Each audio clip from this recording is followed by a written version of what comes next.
Alright folks, from Isleta, we're here for the title matches of today's JBT event. Scratch Division first today. We bowled the Super Survivor format. After the cut, 3 bowlers were eliminated every single game. The lowest game individually, and then the lowest 2 overall totals. So 3 bowlers went out each game. We're down to the final 2, and it's Gill taking on Ahkeen Williams today. It's a kind of deep conference out here in New Mexico. A lot of different bowlers capable of winning, so 2 faces we don't see as much on the webcasts. Both of them are a threat constantly, but still some different names to get to the title match. Brandon has 1 title that's handicapped, so he's looking for his first ever scratch win, while Ahkeen's a 2-time winner. Would love to be a 3-time winner in about 10 minutes. Picking up action here in the 3rd frame. Brandon opened in the 1st, and strike spare there. Means he trails by 12 to Williams, who has started out spare strike, so Ahkeen got a chance to take an early 22-pin lead with the strike here. Similar games as far as they kind of both play down and in. Not a whole lot of board covering. Probably pretty much their A games today. Ahkeen a little more rotation, a little more speed, so he's a little bit deeper on the lane, and that's a little bit nasty there to have the pocket 4-7-9. Fast 7 basically. Ugly break for Williams right there. Let's see how he plays this strategy-wise, whether he just tries to get the 2 pins for count or he feels like he can give it a run. Smart move in my opinion to get the 2 there. So many matches are lost by 1 and 2 pins that I think that's better to get the 2 than the fairly unlikely scenario of him making it. It's been a while since Ahkeen's last title match.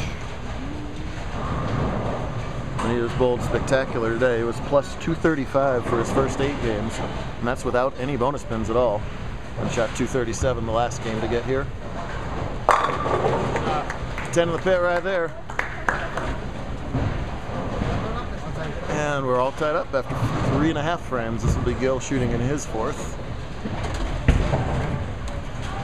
You can see Brandon with the lower backswing and consequently a little bit lower ball speed, but basically playing right on top of each other. So whoever can come up with the best shots.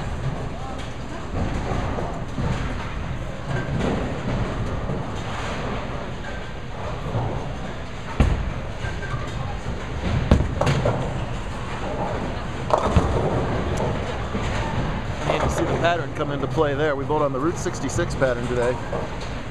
It's a longer pattern, and it's a middle difficulty pattern, 4-5 ratio. But for the most part, these guys tore it up today.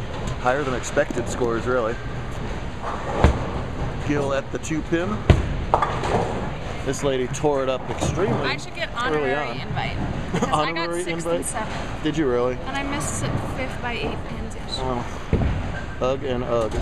But you were 2nd women's series and got some other points that way. I still haven't made invites. Can you get in on top 32 maybe?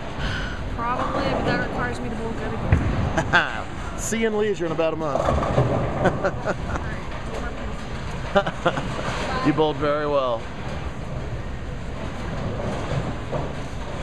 As we talked about on the last broadcast from Isleta, that's... Uh-oh. I hit 6, 7, 10.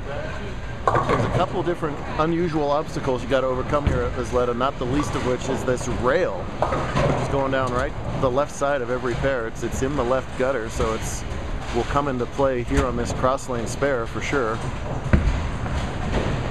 As Gill gets the 2 but still falls behind.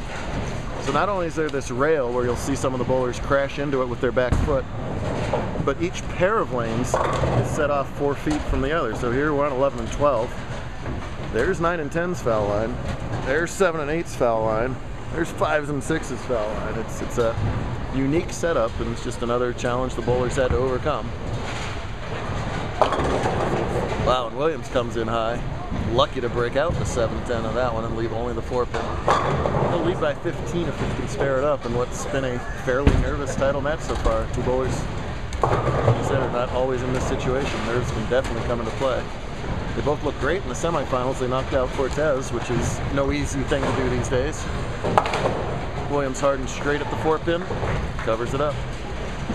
one of the nicer kids on tour. He's a former Sportsmanship Award winner. Like it when some of our better sports have good results in the overall tournament. Meanwhile, over here, Nate and Isaac Duran are playing in the semifinals against Ryan Byer. The two highest scores will advance to the handicap title match, which will come up right after this.